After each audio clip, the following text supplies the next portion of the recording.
پەنابەرانی کورد لە تورکیا دژواریەکانی ژیان و بێهیوایی سڵاوتان لەبێت و بەخێر بێن بۆ بەرنامەی ڕۆژەف.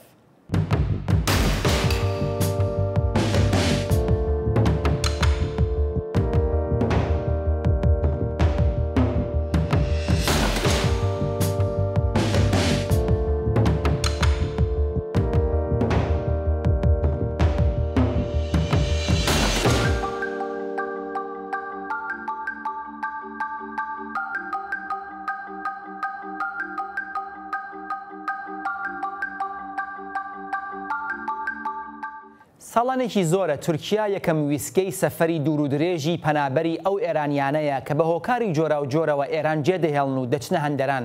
بەڵام ئەو ویسکە سەرەتاییە ڕەنگە بۆ زۆربەی پەنابەرانی کورد، ئێرانی و تەنانەت پەنابەرانی عێراقی، سووری و ئەفغانستانی ببێتە دژوارترین بەش لە سەفەری کۆچبەریدا. زۆری پەنابەرانی کورد بۆ ماوەیەکی درێژ لە تورکیا دەمێننەوە، هەندێکیان زیاتر لە 5 ساڵ تا هەلی گواستنەوەیان بۆ وڵاتی سێهەم بۆ دەڕەخسێت. کوردی ئێرانی بۆچی ساڕای هەموو ئەو سیستەم و مەترسیە کە وەک کەمایەتێکی ئەتنیکی لە ئێراندا ئەزموونی دەکەن ئاوا چاوەڕوان نەکراو لەلایەنی نەتۆیەکگرتوەکان و وڵاتانێک کە پەنابەر وەردەگرن پشتگوێ دەخرێن.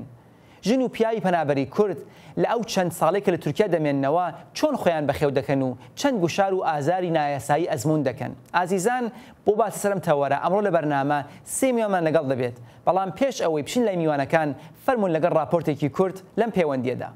زیادە 4 ملیۆن پەنابەر لە تورکیادا دەژین پاش قەیرانی گەورەی کۆچی ئاوارەکانی سووریا و ناوچەکانی دیکە بەرەو خۆرئاوا. ئەو وڵاتە چەندین ساڵە پردی پەیوەندی گواستنەوەی کۆچبەران بووە بەرەو ڕۆژهەڵات و ڕۆژئاوای ئەوروپا. بەڵام ڕێککەوتنی گەورەی نێوان وڵاتانی یەکێتی ئەوروپا و تورکیا بووە بربەستێک لە بەردەم لێشاوی کۆچدا. بەڵام هێشتا تورکیا پردیمانەوە و پەڕینەوەی کۆچبەرانە. خەڵکانی زۆر ئەوانەی کەوا لە یوێن ناویان نووسیوە 4 ساڵ 5 ساڵ 6 ساڵ تا 10 ساڵ من بینیومە لێرە هەن 11 ساڵ بینیومە لێرە هەن ئەوانچەوە بە قاچاق ڕنەوەیستە بڕۆ لە ئستانبولا هەمووی لەبانە و خیابانە و گشتی خەوتووە، یانێ بە یەکمانگ لە ئستانبولا خەوتون لەبان جادە و شەقامە. زۆربەی پەنابەران بە گشتی لە تورکیادا لە ناو کەمپەکاندا دەژین و ئەوانی دیکەش لە شارەکاندا کە لەلایەن حکوومەتی تورکیاوە ڕێپێدراون. کاروباری پەنابەران بە گشتی لە وڵاتەدا لەلایەن نەتەوەیەکگرتوەکان و کۆمەکی وڵاتانی یەکێتی ئەوروپاوە جێبەجێ دەکرێت. داخەوە خوب هەندێک ئەلان شێوازەکەی کە کۆمیساریای عالی پەناهەندەکانی سازمانی ملل یەک زۆر درەنگ دەنێرێتە مساعبەیەسی و کە بتوانێت قبوڵیت پێ بدا یا گەر مساعبەشی کە دەگەڵ کردی بەداخەوە زۆر زۆر زۆر زۆر درەنگ جواب دەداتەوە کە ئاجاچە پەنابەرە کوردەکان چە ئەوەی فارسەکان یا ئەفغانستانەکان بەئیستا ئەوانەی ئەفغانەکان. بەداخەوە ئەلان جوان گێرە و کێشەیەکی زۆر هەیە کە ئەلان زۆرتری پەنابەرەکان چاوەڕوانی وەن کە بنێن بۆ وڵاتی سێوم کە دوای کە ئەسڵەن وڵاتانەکە داخران خۆ بە زۆربەی وڵاتانی کە وەکو ئەمریکا و کانەدا و ئوسترالیا یا هەندێک شوورای ئەوروپایی کە پەنابەریان وەردەگرت بەداخەوە ئەوروپایەکان کە تا ئێستا لە چەند ساڵی ڕابردووە هیچ پەنابەرێکیان لە تورکیا وەرنەگرتووە. کۆمسیۆنی یەکێتی ئەوروپا هە لە ساڵی 2007ەوە 72 پرۆژەیان بە بڕی 3 ملیار یۆرۆ بۆ تورکیا پێشکەش کردووە، بەڵام هێشتا نەتوانراوە ڕەوشی پەنابەران باشتر بکرێت یان بەر بە کۆچ بگیرێت. شتێ وام نەبیستووە تایسە یارمەتیە وەشمیان نەداوە یەکتانە کزلای کارتمان پێدەن دوایجە من هیچێکم نەبیستووە.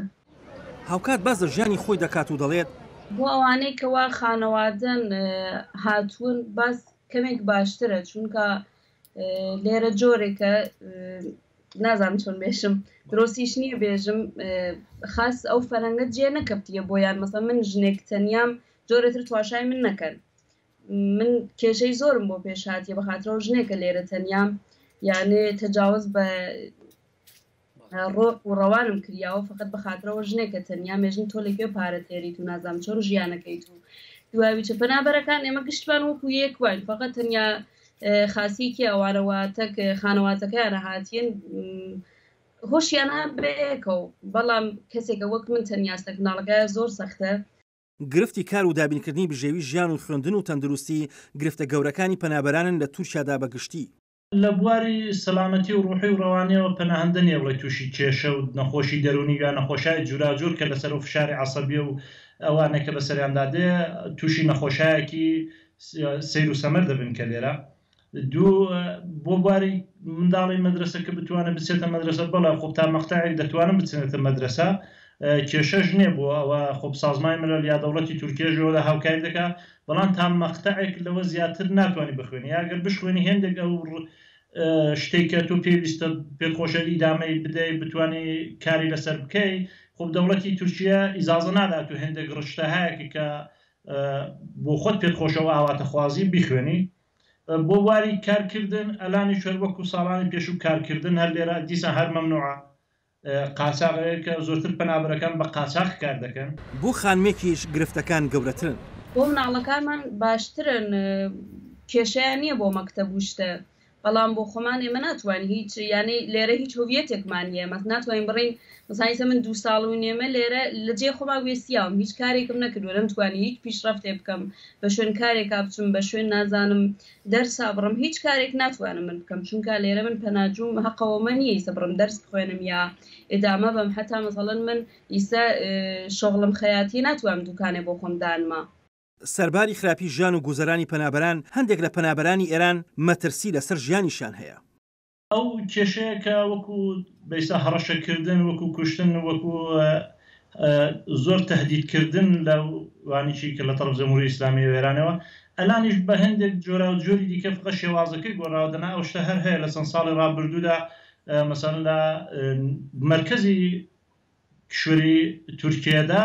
خۆ بۆ نەفەر هەبوو کوژرا و تڕۆڵ کرا و هیچ کەسیش کە نەیتوانی تڕۆڵچەکان دەستگیر بکایە ئەو نەفەر بکوژراوەکان بەستا بتوانێت بیانگرن خۆب لێرەش ئەمە ئەو شتانە بە جۆر هەر هەیە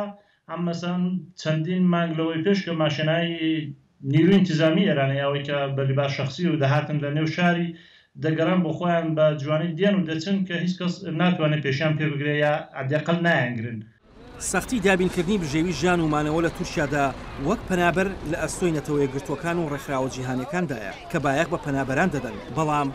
هیچ یارمەتیەکمان نادرێت مەسەڵەن من انتظار مەس مەسەڵەن سازمان حقوق بەشەر یارمەتیەکم با هیچ یارمەتیەکمیان تایسەر نەداوە مەسەڵەن تقریبا 4 مانگەمەوە بەروز زەنگمدا بۆیان وتم بنایسە سارماڵەکەمنی کردوەسە دەرەوە کێشەی فرەم هەست کار نییە ئێوە حداقل بۆ کەم پێ یا شتێ جۆرێ حمایەتم کەن بە هیچ شێوەی حمایەت منیان نەکردوە تایسەر لە کاتێکدا نەتەوەی گرتوەکان بۆ ساڵی 2010 داوای زیاتر لە 512 میلیۆن دلاری کردبوو ڕاپەڕاندنی کاروباری پەنابەران و ئاوارەکان لە جیهاندا ئەمە بێژگە لە یەکێتی ئەوروپا و ڕێکخراوەکانی پەنابەران بەڵام بارودۆخی پەنابەران لە جیهاندا ڕۆژ لە دوای ڕۆژ بەرەو خراپی دەڕوات. ئاسۆ جەبار دەنگی ئەمریکا. میوانەکانی بەرایەم حوتەکە لە ڕێگای سکایپۆ لەگەڵمان دەبن سێ پەنابەری کورد لە تورکیان کە بریتین لە بەڕێزان خاتوشلێر ئینفرادی، چالاکی ژنان، کاکە ئاواتی بازیار، چالاکی مەدەنی و کاکە ناسری مەولود پورفەرد یاساناس. بەخێرهاتنی هەر سیمەی بەرامە دەکەم و لەسەر ئێزنیان لەگەڵ خاتوشلێر دەست پێ دەکەین. خاتوشلێر بەڕێستان وەک خانمێکی پەنابەری کورد لە تورکیا سەرتاپان فەرمونون کە بۆچی پەناتان بردە تورکیا؟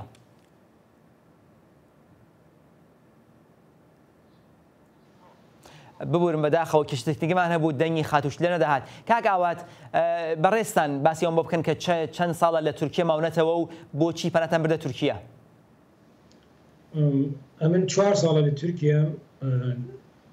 ماوەی 2 ساڵ و 6 مانگە قبوڵیم هەیە لە کۆمیساریای عالی پەناهەندەکان. تورکیاش بە خاتری ئەوە پەنامان هاورد نزیکترین جێگایە نزیکترین جێگا بە ئێرانە کە ئەتوانی لە ڕێگای وشکی بێتە ناو تورکیا و داوای مافی پەنابەری بکەی بۆ خاترە بۆ هەموو ئیرانەکان باشترین ڕێگا تورکیەیە. کاک ئاوات دەفەرمووی 2 ساڵە وەڵامت وەرگردووە یعنی نەتەوەی گرتوەکان وەک پەنابەر جەناتی بە فەرمی ناسیوە ئەم 2 ساڵە بۆچی ماتڵ بووی ینی دوای ئەوە کە بە فەرمی دەناسرێت نابێ بتانگوێزنەوە بە وڵاتێکی تر؟ پێمان دەڵێن کە وڵاتانی دیکە فعلەن پەنابەر وەرناگرن بەڵام وان نییە پەنابەری ئێرانی وەرناگرن پەنابەرەکان سووری خەریکن ئەچن یعنی ستاپیان نییە مانگانە دەبینین لە لێرەچن ئەفغانیەکانیش کەمێ باشترن لەیمە بەڵام ئێرانیەکان لە پەنابەری ئیجتیماعی و پەنابەری مەزهەبی و پەنابەری سیاسی وەکو ئێمە هیچ کامیان ئەڵئان ماوەی 2 ساڵە ئەو پرۆسەی پەروەندەیانە ئستاپی خواردو بەداخەوە تاڵان خەبەری نییە لە ینی کاکاوادیانی دەفەرمووی 2 ساڵە مەبەستەوەیە کە ئەوەی کە پێش لەم 2 ساڵە با بڵێن قبوڵی وەرگردبێت لە UN گوازراوەوە بۆ وڵاتێکی تر پێش لە 2 ساڵیش هەمانە کە فعلەن بەڵام پێش لە 2 ساڵ یعنی 2 ساڵ پێشتر 2 ساڵ و نیم پێشتر کەمێکی باشتر بوو ئەمریکا وەرەگرت لە کاتی کە ترامپ هاتووە یعنی ئەو ترامپبن بە قەوڵماوە ئەو قانونی ترامپن زۆر خراپتری کردووە ئەو کێشەی پەنابەران بەڵام هەمانە ئەڵان پەنابەر لێرەیە کە 3 ساڵە قبولی هەست 3 ساڵ و 2 مانگیش هەیە لە ناو پەنابەران بەڵام کەمی 2 ساڵ پێشتر کەمی باشتر بوو یعنی مانگانە چەندانە ئێرانی هەر مانگی چەندانە ئێرانی انتقالیانەدان بە وڵاتی دیکە بەڵام ئەڵان 2 ساڵە وردەی کە هیچ خەبەری نییە لە هەموو کەتەگوریەکانی تێ پەنابەران خۆیان معرفیکەن چ مەذهبی چ پەنابەرانی تراجنسی و چ اجتماعی و چ سیاسی هیچ فەرقی ناکات حتا پێشتر بەهایزادە یعنی ئەوانەی کە شمارەی ملی بەهای ئەو شمارەی مەخصوصیان بوو چەند مانگ لێرە بوون یعنی لە تورکیا 5 مانگ 6 مانگ 7 مانگ لێرە بوون بەڵام ئەڵان ئیمە ئەیناسین 2 ساڵ نیوە ئەوانەی شستاپیان خواردووە مەندایەکانیش وە سابینی مەندایی ئەوانش ئەقلیەتی دینین کە لە ئێران تحتی فشار بوون هاتوونە تورکیا ئەوانش وە فعلا هەمومان نابی بەڵێ کوردە یا کوردەکان مزاعفە ئەو ستەمە ئەو زوڵمە مزاعفە بۆ کوردەکان بەڵام فعلا شاید بوو هەمومان یەک جوورە کاک ئاوات پرسیارەکە ئەوەیە کە نەتەوەیەکگرتوەکان کاتێک کە قبوڵی بێ ئەوە ئەدا وە قبول دەکا وەک کەسێکی گیان لە مەترسیدایەوە ئەبێ مافی پەنابەری پێ بدرێت چەند دوای ئەوە بەرپرسیارە بۆ ئەوە کە وڵات بۆیە بدۆزێتەوە یعنی ئەگەر نەتەوەیەکگرتوەکان لەو نەتوانە پێک هاتووە وڵاتانە کە پەنابەر وەردەگرن ئەندامی ئەو ڕێکخراوەیەن بە چه منتەقێ بە چه لاجیکێک ئێوە لەوێ دەمێننەوە و با بڵێن ناتان گوازنەوە پێشتر وان قانون یا مثلا یا انضباطێکی باش بۆ ئەو چشتە تاعین نەکراوە کە تو 2 مانگ دوای قبوڵیەکەت حتما منتقل دەکەن یعنی جێبەجێ دەکەن بەڵام پێشتر وان نەبوو 2 مانگ 3 مانگ نەهایەتەن 3 مانگ دوای قبوڵیەکەت تەکلیفەکەت ڕوون دەبوو وەڵێ بەداخەوە ئەڵان ماوەی کە ماوەی هەرە جوورێک پێشتر عەرزم کرد ئەوە ماوەی 2 ساڵە کە هیچ دیار نییە یعنی چشتی پێمان ناڵن کە ئاغا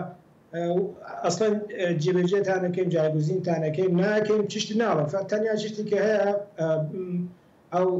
شمارەی ئاسامە کە ئیما توانیم تەماس لە تەکیا بگریم ئاسام سازمانێکی یارمەتی UNHCR-دا تەنیا توانیم لەگەڵ ئەوانە تەماس بگرین پێمان دەڵێ سەبرکەن ڕاوەستن هەر ئەوە کەواتە ئێوە ناتوانن ڕاستە و خۆ لەگەڵ UNیش پەیوەندی بگرن بۆ بزانن تا چەند ترماتڵ دەبن مطلقاً یەکتەرەفەیە یعنی ئێمە ئەتوانین ئیمەیل بدەین ئەتوانین زەنگ بدەین بە ئاسام نە ئیمەیلەکانمان قەت وەڵامان نادرێت یعنی من ئەڵان ماوەی 4 ساڵە لێرەم نەبیستومە تا ئێستا بەڵێ پەنابەری بەڵێ حتا جوابی ئۆتۆماتیکی وەرگرتومە مەسەڵەن لە UN ئەوە ئیمەیلەکە تەلەفۆن لە ڕێگای تەلەفۆنیش هەر ئاسامە کەسێکی لەوەیە وەکو ڕۆبۆت جوابێکی یەکسان بە هەمووانەدا یعنی ئەوەی کە کێشەی سیاسیە یا ئەوەی کە کێشەی مەذهبیە هیچ فەرق ناکات ئەگەر زەنگ بدات لە بوارێ ئەوەی کە بۆ منتەقڵم ناکەن بۆ جێبەجێم ناکەن وڵاتی تر هەر یەکسان جوابەدا دەڵێ ئاغا حق جایگوزینی حق نییە یعنی کاک ئاوادیان دەڵێ کە بۆ جێتان بۆ تاینکەن جوزی مافەکانی ئێوە نییە؟ جوزی مافەکان ئێوە نییە ئێوە ئەڵان حەفازەتی بینالمللیتان هەست لە تورکیا دانیشن لە تورکیا ژیانی خۆتان بکەن تا کاتی کە یا وەزعەکەی مەملەکەتتان وەزعەکەی وڵاتتان ڕوون دەبێت یا ئەوەی کە وڵاتانی دیکە ساحمیەکانی ئەعلام بکەن ئێمە ئەتوانیم جێوێژدان بکەین کارەکەتان ئەنجام بدرێت ئەڵئانیش کە من لەگەڵیوە قسەکەم هەر ئەو ساعەتە خانوادەیەکی بنەماڵێکی پەنابەری سیاسی بناو ئاغای شەهرامی دیاسی لەبەر دەرگای UN احتسابیان کردووە مانیان کردووە باڵێ مانیان گرتووە من داوام لە ئیوە لە ئەوە کە ئەو دەنگی ئەو حداقل ئەو بنەماڵە بڵاو بکەن چ بەڕاستی وەزعەکەیان زۆر ناخۆشە کاگاوات ببوورە بە کورتی ئەگە ئاماژە بۆ بدەیت دەڵێ بەڕێز شارامی ئیلیاسی بنەماڵەکەی لەبەر دەرکەی UN لە ئەنکارا مانیان گردووە بۆ ناڕزاتی نیشاندان بە چاوەڕوانیان لە تورکیادا بۆ چ ماوەیە کە شارامی ئیلیاسی بنەماڵەکەی لە تورکیا ماونەتەوە 5 ساڵە 5 ساڵە جوابی قبولیان هەیە بەڵێ قبولیانە ئەوەش ماوەی 2 ساڵ و نیوە کەمێکی شاید زۆرتر ینی من دقیق نازانم بەڵام یا مانگی 2 مانگ لە من زووتر قبولیان وەرگرتووە ئەوانە 5 ساڵە لێرە منی 4 ساڵە لێرە باڵێ زۆر چاکە دینەوە لاتان بۆ باس لەسەر ئەوە کە بۆچی پەنابەر بۆ جێگە دەگات کە ناچار دەبێت مانگردن بکا لەبەر دەرگەی نەتەوەی گرتوەکان یامان نەخواردن بگرێ بەداخەوەشتا خاتوشەمان لەگەڵ نییە بچینە کاک ناسر کاک ناسر بەڕێزت چ ماوەیەکە لە تورکیەت و بۆچی پەناتەنا تورکیا سڵاو عەرز پێشکەش بێەوە کاک شاهیدی خۆشەویست میوانانی بەڕێز و بینەرانی خۆشەویست ئەس بە حدود جەنابەت من ماوەی ساڵێک و 8 مانگە لە تورکیا بۆچی هاتنە تورکیا ئەس بە حدود جەنابەت هەروەک پێشتر لەگەڵ جەنابەت قسەم کردوم بن لە ئێران پارێزەر بووم وەکیل بووم ئەس بە حدود جەنابەت لە دانیشگا ئازاد دەرس تدریسم دەکرد دەرسی حقوقی جەزایی تدریسم دەکردوانە لەسەر هەمایشێک باسی حقوقی بەشەر و ئەو مەسایلە تووشی مشکل بووین و تووشی بە خەولی ئێرانی دەڵێ ئیطلاعاتی سپا و بازخواست و زیندان و هاتن و بردن و چوون و ئەو مشکلاتە ژیانمانیان لێ تاڵ کرد و مەجبوور بووین هەستاین ڕوومان کردە هەندەران بە ئومێدێکی واهی پێماوە بواقعان سازمانێکی بینەملەلی طبقی کۆنڤانسیۆنهای ژنێڤ منشوری مللی متحد کە ئەو جۆرەی کارە ئەسان فەلسفەی بۆ وجود هاتنی کمیساری عالی پەناهەندەگان ئەوەیە کەسێک کە ژیانی لە وڵاتی خۆی لە دەشێوێت ئیمکانی زیندگی بۆ نییە دێتە هەندەران ئەوانە حمایەتی بکەن تا جێگایەک مەسکەنێک مەملەکەتێک وڵاتێکی بۆ دەبینەوە بە عنوانی پەنابەر بە عنوانی کشوەری سیۆم بچێ لە ژیانی خۆی ئیدامە بدە وەلی بەداخەوە ئەو شتە لێرە ئەو پرۆسەیە حدیاقل الآن وانی يعني نازانم لە قبلدا چۆن بووە وەلی ئەو شتێکی الآن من دەیبینم لەسەر ئەرزی واقع لەگەڵ تەواوی قوانینی بینەلملەلی لەگەڵ تەواوی میساقهای بینەلملەلی تەفاوەتی ئەرز تا ئاسمانە کاکشە کاک ناسر وەک ئەزمموی خۆتان کەی با بڵێن کاتی مساحبەتان پێدرا لە مساحبەکات چۆن لەگەڵ هەڵسوکەوت کرا و ئایا جوای قبولیتان گردووە یا ئەسڵەن پرۆسەکەتان بە وەو شێوازە کە چاوەڕوان دەکرا چۆتە پێشەوە یان نا نەخێر من کاک شاهید ڕۆژی ئەوەڵ کاتمە ئێرە ابتدا بەساکن باتەوە جۆ بە کەیسەکەم بە شرایطەکەم پێش مساحبە کرام ئەس بە حدود جەنابەت 3 ڕۆژ بعد ئەوەی کە من پێش مساحبە کرام زەنگیان بۆم لەدا بکەنەوە ئامادەگیت بە هەفتەی بعد بۆ مساحبە ئاسڵ یعنی باتەوە جۆ بە کەیسێکە من هەما سرعت بالاخره ئەو شتانە ئەولەویەت بەندیە چەند خانەخە من دەسمایە لە دەسما ئاسام دەڵێمە هەموو بە یەک چاو تەماشا دەکەین دروستە هەموو کەس بە یەک چاو دەبێت تەماشا بکەیت وەلی واقعیت ئەوەیە هەر کەیسێک نییە ئەو شتە کاملەن غەڵەتە کابراک کەیسی هەیە شاید زۆر بالاخره دەرەجەبەندی هەیە ڕادەبەندی هەیە شرایەتی هەیە ئەس بە حدود جەنابەت لە ڕووی ئەوە ڕۆژ 3 ڕۆژ بعد ئەوەی کە هاتمە من تورکیا نۆبەی مساحبە ئاسڵیان بە مندا الآنەکە من لەو 3 ڕۆژەوە تقریبا ئەناوە ساڵێک و 8 مانگە چاوەڕێی ئەو هەفتەیەم کە ئەوانە زەنگ بۆ من لێ بەداخەوە ئەو هەفتەیە هەر نەهات و ئەوە 3 ساڵێک و 8 مانگیش تێپەڕ بوو منیش بەکەڕات مراجعەم کردووە ئاسامی کە بە خەوری خۆیان هەر پەتەتەیەکە پۆستیەکە کارەیەک نییە چون من بارها لەگەڵ ئەوانە کەوتومەتە جار و بەحث و جەدەلەوە بە هیچ جێگایەک ناگەی ئەوەیە مراجعاتم کردو بە خودی ئانکارا بە یوئێنیش دەفتەری یوئێنیش ئەوانیشی جوابەکان بۆ ئێمە چون واقعیت ئەوەیە هەردووکیان یەک سەرچاوە دروستە دەڵێ دفتری کمیساری عالی پەناهندگانی سازمانی مللی متحدە وەری کارمەند و کاربەدەست و هەمەکاری ئەو شوێنەش هەر ئەوانن هەر ئەو ئەقلیەتەیە کە لە ئاسامداکان ئاڵیازم بووی هەر دەوڵەتی تورکیەیە هەر ئەو جوابەت پێدەدا هەر دەڵێ بڕۆ تەماس دەگرن الآن ئەوە ساڵێک و 8 مانگە محتەری ئەو هەفتەیە ئایندە کە تەماسم لەگەڵ دەگرن ئەو هەفتەی ئایندە بەداخێکی زۆر گرانەوە هەر نات زۆر چاکە ئیزافە بکەم بدەیەی بمبورە فەرموود لە موردی قبوڵیدا کاکە شاهید ئەو یەک واقعیەتە لێرە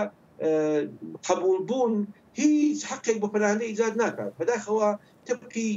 تەواوی میزاقای بەلەمەلی ئەوەیە کەسێک کەسەکەی قبول دەکەن و قبولی UN پێ دەدرێت لە واقعدا لە حاڵی پەناهجوو دەدرێت ببێتە پەناهەندە تبقی ئوسولی حقوقی ئەو پرۆسەیە وەلی ئەمانە باوجودی کەسانێکی قبولێنێ کەسانێک لێرە من دەتوانم بە سەدا خانەوەدە پێم معافی کەم هەندە شاری خۆم کە لێرەم ئەس بە حدودی جەنابەت کە بە 4 ساڵ بە 5 ساڵ بە 6 ساڵە قبولیان هەیە ناوەی لە تورکیا شاید 10 ساڵ بە تورکیا بن وەلی 6 ساڵە قبولی هەیە 4 ساڵە قبولی هەیە وەلی کاکە جان دوای ئەو هەمووە تازەگی پیان ئیعلام کردوون لە دوسێک مانگی ئەخیردا کە ئێوە پەروەردەتان بەستەیە و شاملی هیچ کشوەرێک نابن هیچ حقێکیش بۆ ئێوە نییە حقی اعتراض و ئەوەشتان نییە حقتان نییە وەکیل بگرن نەختان نیە و لێ کارەکەتان کەون یعنی هیچ حقوقی بۆ کەسێک کە پەناهەندەیە وجودی نییە کاک شاید من لە کاک هیوات پرسی کە ئایا قبول نەخی کاکە هیچ حقی ئیجاد ناکات زۆر کاک ناسر دێمەوە لای جەنابەت داوای لێبوردنەکەم وەک شێخ خاتوشلێمەوە کردووە خاتوشلێر خاتوشلێر زۆر چاکە دەنگی داوای لێبوردنەکەم بۆ یەکێش تەکنیکیەوە بەڕێستان نەبوو لەگەڵ دەسەرەتاتە خاتوشلێر بەڕێستان ئەگە بکرێت بە کورتی ئاماژە بۆ بدەن کە چەند ساڵ لە تورکیا ماونەتەوە قبوڵیتان هەیە یانیتانە و ئێستا ڕەوشی ژیانتان چۆنە من 3 ساڵ و 3 مانگە لە تورکیا قبوڵی UN هەیە کشوەر هەڵمیگرت وڵات وەرمیگرت بەڵام بەهۆی ئەوەی کە حەزانەتی مناڵەکانم نەبوو دەفتەرچەی تەلاقنامەم نەبوو وڵاتیان لێم وەرگرتوێتەوە ئێستا لەگەڵ دوو مناڵەکەم ژیانەکەم یعنی با بڵێن ئیمکانی ئەوە نەبوو کە مناڵەکان لەگەڵ خۆتانە ببەن ئەو لەو کاتەدا نان ئیجازەی ئەویان پێم نادا داوای بەرگەی دادگای تورکیایان لێمە کرد کە مناڵەکانم هی منن لەگەڵ منن ئەو بەرگەتان نییە ئێوە ئەو بەرگە لای ئێوە نییە ئێستا نان متاسفانە هێشتا بەڵێ بەڕێزت فەرمووت 3 ساڵ لە تورکیادای لەگەڵ دوو منداڵدا بەڵێ ئەو وەختە فەرمونون کە وەک دایکێک لەگەڵ دوو منداڵدا وەک دایکێکی تەنها هیچ خزمەتگوزاری تایبەت پێشکەشی ئێوە کراوە ئایا با بڵێن بۆ بەحسی خواردن بۆ جێمانەوە بۆ پارەیە کە پێویستە بۆ بەخێوکردنی منداڵ بێەوە یارمەتی دراوە وەک پەنابەرێک کە ماف پەنابەری بە فەرمی ناسراوە بەداخەوە ئەو شتانەی شامل من نەبووە لێرە من ماوەیەک ڕۆیشت مەکەم هەر لەسەر بژێوی ژیان چۆن نەمەتوانی کار بکەم کوڕەکەم نەخۆش بوو حەقی کارکردنیشم نەبوو ئەو کاری وا منیش ئەمتوانی بۆ من نەبوو ئەوایە بڕۆشتایەتم زەرف شۆردن و لە ڕستوران شتا کارم بکردایەت کە نەمەتوانی ئەو کارە بکەم مناڵەکانم چکۆلە بوون کاتەکەی زۆر بوو پارەکەی کەم بوو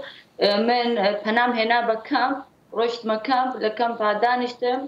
دوای ئەوەی وەزعەتی کەمپی زۆر شپرس بوو دروست بوو جێگایمانەوە بوو نان و چای بوو بەڵام زۆر لە حازی ڕۆحی و عاتفی واقعاً ئێمە تحت شرایطێکی سەخت بووین مەجبور بووین بینە دەرەوە ئێستا ماوەیە کە دەرەوە خانوم گرتووە غیرە مانگانەی 120 لیر کە کۆمەکەکەن بە ژنهای بێسەرپەرست کە مناڵیان ببێت بێسەرپەرست ببن من هیچ یارمەتی وەرناگرم نە لە سازمان نە لە دەوڵەتی تورکیا ئەو ماوەی کە لە کەمبوون چی ئەو یەک ساڵێک کە لە کەمبوون شرایەتێکی با بڵێن فراهەم بوو کە بتوانن بە ئاسانی بە ئاسایی بژین یا لەوەی دژواری خۆتان هەبوو لەوێش دژواری خۆی هەبوو قانونی خۆی هەبوو زۆر وەکو زیندان وا بوو ساعتی ورود و خروج کۆنترۆڵ بوو ساعتی خەوتن ساعتی غەزا خواردن ساعتی ئەوەی کە کەی بیتە دەرەوە کەی مناڵەکە ببیت کەی لەگەڵی یاری بکەیت هەمووی ئەوانە بەدەستی ئەوان بوو لە ڕۆژێکە مناڵەکەی من فقط ئیجازەی بوو 15 دقە لە گەیمنێت نەزان بە کوردی چی پێڵن لە گەیمنێت ئیجازەی بوو کە بازی بکات ژوورێ بۆ کایەکردن بەڵێ غیرت ئەوە هیچ سەرگەرمیەکیان نەبوو تەلەڤیزیۆن نەبوو یەخچاڵێ نەبوو ئینتەرنێت بوو ڕۆژێ بوو 10 ڕۆژ نەبوو ئیجازەی کارکردن نەبوو بچوایەتیتە دەرەوە یعنی بۆ کەسێکی وەکو من چون مناڵەکەم ژێر 12 ساڵانە هەردووکیان ئیجازەم نەبوو لە کەمپا بڕۆمە دەرەوە بۆ کارکردن ئەیاوت ئەبێ مناڵەکان لەگەڵ خۆت ببیت دەرەوەیش ئەوە قبول ناکات سەرکار ئەوە قبول ناکات کە تۆ مناڵت لەگەڵ خۆت ببێ بۆ کارکردن خاتوش لێر ئێستا چی هیچ ڕووناکیەک هەیە بۆ ئەوە کە بەپێی ئەو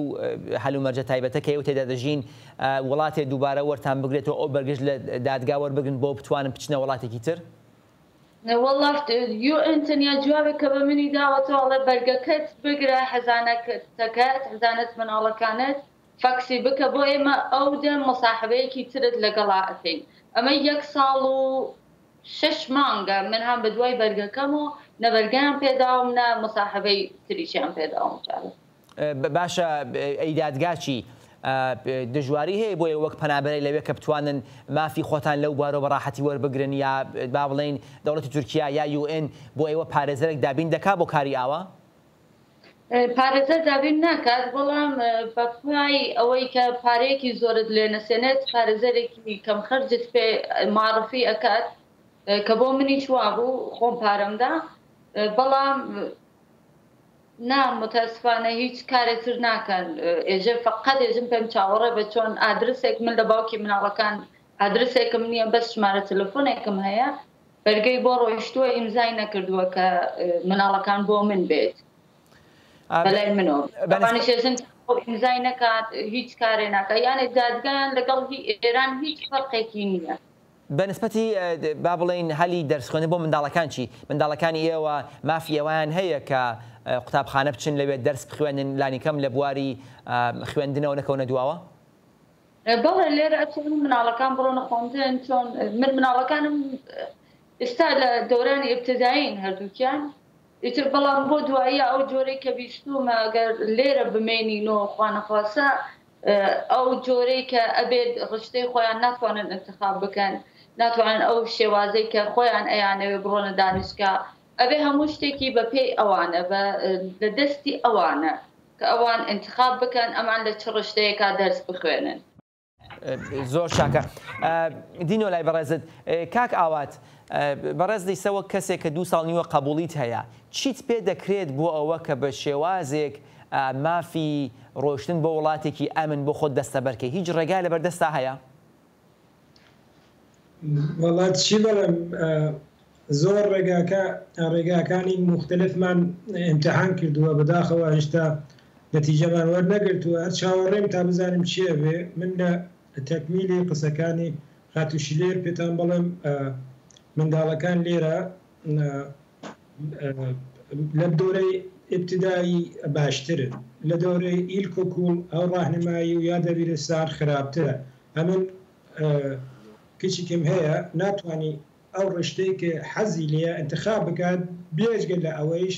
حەزی لە مەسائلی ئاینی و مەذهبی نییە بەڵام لە مەدرسە مەجبورە ئەو کتێبەکانی کە مەساڵی ئاینی ئاموزشەدەن بخوێنێ زۆر لەسەری فشارە یعنی 100 امتیاز 100 نمرەی هەیە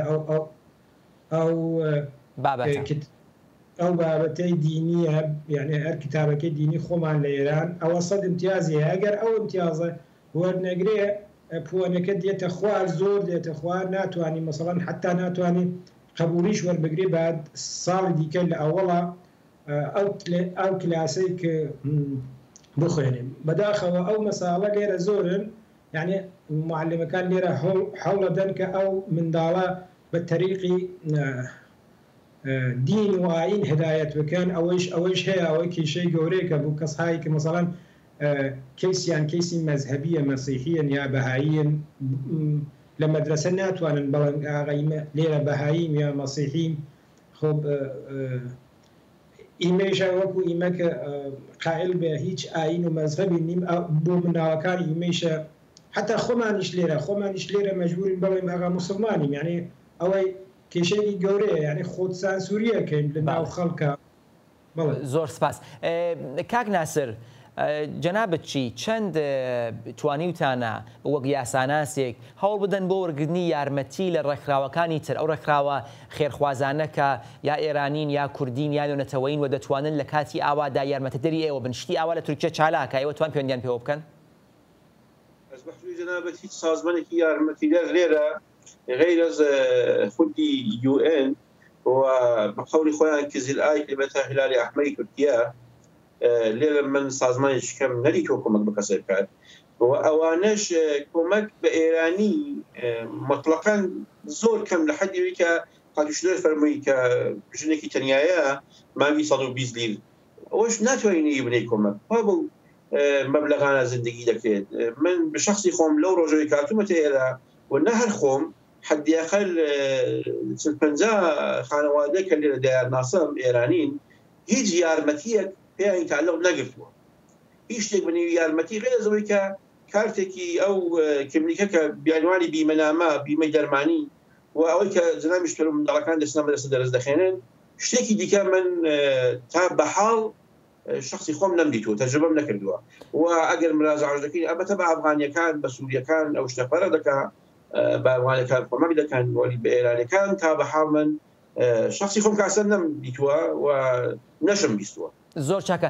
کاتمان زۆر نەماوە خاتوش لێر ئەگەر بکرێت زۆر بە کورتی ئێوە بتانەوێت داوای مافی هاوڵاتی بوون لە تورکیا بکەن وەک پەنابەر لێ بمێننەوە چی مافی ئەو بۆیەوە هەیە؟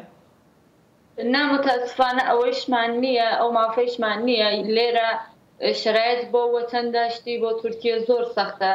یا ئەبێ پارەیەکی زۆرت هەبێ مەڵک بسێنیت یا ئەبێ مێردێک بکەیت یا ژنێکی تورک بێنیت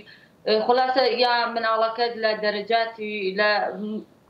ڕتەباتی عالیە بێت واقعان لە دانشگا کە ئەوانەی هیچ کامیکان شامڵی ئێمە نابێت کەواتە ئەو مافەشتان نییە کە وەک هاوڵاتی لێ بمێننەوە بۆ با بڵێن ئەی کەستان دیوە بتوانێت لەو مافە کەڵگۆر بگرێ ینی بەگشتی شتی وا لە تورکیا هەیە؟ پێشتر بووە بەڵێ بینیومە بەڵام هی ئیستانە هیچ 6 ساڵ لەمەوبەر بووە کە ئەو دەم بە خاتری انتخابات کملیکیانداوە بە ئەوانەی وە ویستویانەوە تەنداشتی تورکیا وەربگرن ئێستا وەکو هاوڵاتیەکی تورکی لێرەشیانەکەن. زۆر چاکە زۆر سپاسەکەم لە هەرسە میوانی بەڕێزی بەرنامە کاگاواتی بازیار و کاگناسری مەولودپور فەرد و هەروەها خاتوشلێری ئینفرادی هیوادارین کە هەلومەرجەکە بە جۆرێ بڕەخسێت کە هەموو ئێوەی ئازیز بتوانن بگەنە وڵاتێکی ئەمن و ئاسایش. ئازیزان زۆر سپاس بۆەوە کە تا ئێستا لەگەڵمان بوون تا بێگەیشتنەوەیەکی تر ژیانتان پڕ لە شادی و سەرکەوتن.